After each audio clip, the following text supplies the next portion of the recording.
Hey everybody.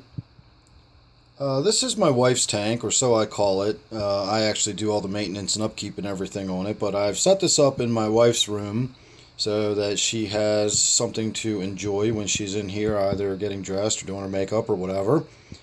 Nothing special going on tonight. I am going to get in here and do a little bit of a water change. I'm not going to bother with the before and after or anything, because all I'm going to do is a water change. I'm not even going to wipe the glass down. But this is one of those tanks that I seldom ever shoot any video of, and I shot a little bit of video of my office tank a little while ago, and I thought since I'm up here I may as well just go ahead and get some video of this too. I hope you saw that frog swim up the glass and then back down. He's in the back corner now on the right. I love those dwarf African frogs. I think there's two of them still in this tank. And I've got some various guppies and neons and some miscellaneous this and that and the other thing.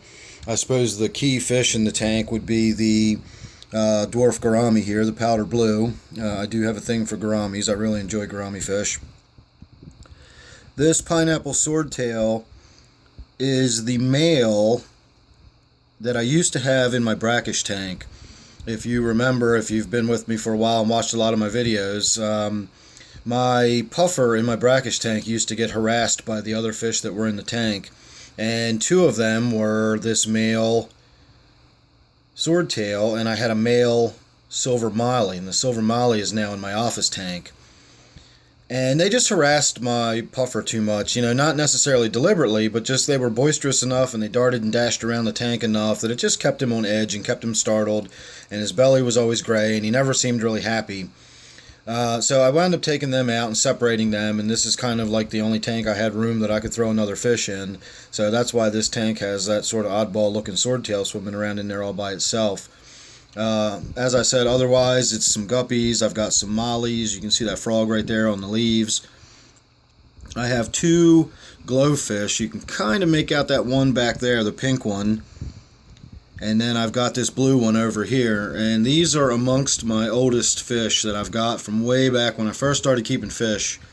I had those. This tank is not all that old. This tank's only been here for about a year, but those fish have been moved around from tank to tank over time, and they're probably about 4 years old now, which is a pretty long time for those Glo-Fish to live in my experience. The blue ones and that purple one. That purple one's the only one I've bought. But I do have some more blue ones in my 29 miscellaneous downstairs, and they have done fairly well too. Those are all about the same age. I got them all around the same time. So I had some pretty good luck with those. The other Glo-Fish didn't seem to live very long, and I kind of gave up buying them.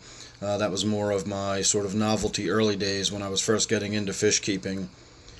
So somewhere in this tank are two Cory cats, one of which is my oldest existing fish, the oldest fish that I've got anyway. She's about, I don't know, almost 5 by now.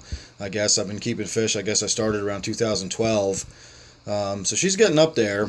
Well, I guess not for a Cory. Cory's lived quite a long time. But I've had her for about 5 years now, or almost 5 years. And I swear, I promise she's in there somewhere.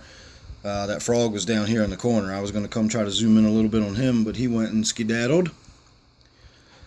So that's about it. Nothing really specific to look at. I was kind of hoping we'd get a look at my Corys, but I don't see them anywhere. They're probably down in the back underneath the rocks or something. The Java moss that I've gotten here is finally starting to get a hold of things and grab, rocks and grab some root work and start growing in nicely. And I think I'm probably going to wind up pulling some of this out of here. And I'm having trouble in my basement on my T-bar tank, my T-bar gudgeon tank. The T-bar just digs and digs, and he keeps digging up all my temple plant. So I'm thinking about putting some woodwork in there, or possibly even just attaching that Java moss directly to the rocks that are in that tank, and that'll give me some vegetation that won't necessarily have to be planted. And I think letting that tank fill in with some Java moss might be nice. And this tank is where I could actually get that Java moss from. So that's about it. I just wanted to show you this tank again, since I'm going to be doing a little bit of a water change here on it tonight. I figured I'd shoot a little bit of video beforehand and show you how this tank looks just as it sits, before I do any maintenance or anything else. This is one of those tanks that just sort of ticks over without me doing a whole lot to it. So thanks again for watching. Please subscribe if you're not already, and I'll see you real soon in the next one.